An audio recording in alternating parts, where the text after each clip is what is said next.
గత 5 ఏళ్ళు ఒక ఎంపీగా ఉండి తన సొంత నియోజకవర్గానికి అడుగుపెట్టుకోలే పరిస్థితుల్లో ఢిల్లీలోనే ఉండి ఢిల్లీ పెద్దలు అందరి చుట్టూ తిరుగుతూ నన్ను కొట్టిన వాడిని కొట్టించిన వాడిని ఏదో ఒకటి చేయండి అంటూ తిరిగిన తొక్కని గుమ్మం లేదు, అడగని మనిషి లేరు అన్నట్టుగా RRR ఎన్ని ప్రయత్నాలు చేశారో అన్నీ చేశారు. సో మొత్తానికి ఈయన డిప్యూటీ స్పీకర్గా ఉన్న కూటమి ప్రభుత్వంలో RRR ఇదే రాష్ట్రంలో తిరుగుతూ ఇప్పుడు మొత్తానికి మరి ఎవరిమే ప్రెజర్స్ తెచ్చారో, ఏదో ఒకటి న్యాయం గెలవాలన్నారో, నిజం గెలవాలన్నారో, మొత్తానికి ఈయన మీద కస్టోడియల్ టార్చర్ విషయానికి సంబంధించి సిట్ సునీల్ కుమార్ని ఇన్నాళ్ళకి విచారణకి పిలవడం మనం చూస్తున్నాం. నోటీసులు ఇవ్వడం, విచారణకి పిలవడం.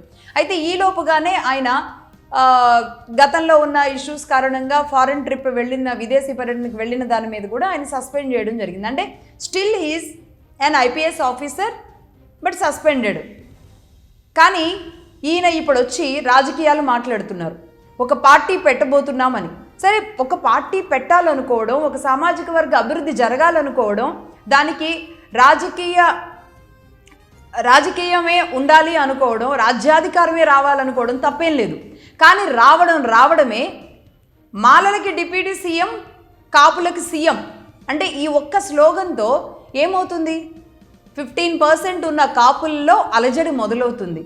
అంటే డిప్యూటీ సీఎం కూడా లేని దగ్గర నుంచి కాపులకి పవన్ కళ్యాణ్ గారి రూపంలో డిప్యూటీ సీఎం వచ్చిన తర్వాత నెక్స్ట్ సీఎం కావాలనే లక్ష్యం ఉండడం కూడా తప్పేం కాదు. కానీ దాన్ని ఇప్పుడే రాజేసి రగిల్చి రాష్ట్రాన్ని అగ్గి చేసినట్టు చేస్తున్న ఈ కుట్రలు ఏవైతే ఉంటాయో, ఈ కుట్రల్లో భాగమే PV Sunil Kumar statement. Maybe ఆయన IPS ఆఫీసర్ కావచ్చు, సస్పెండెడ్ కావచ్చు. అంతేకాదు, ఈయన చేసిన ఘనకార్యాలు IPS ఆఫీసర్గా ఉండి తక్కువేం కాదు.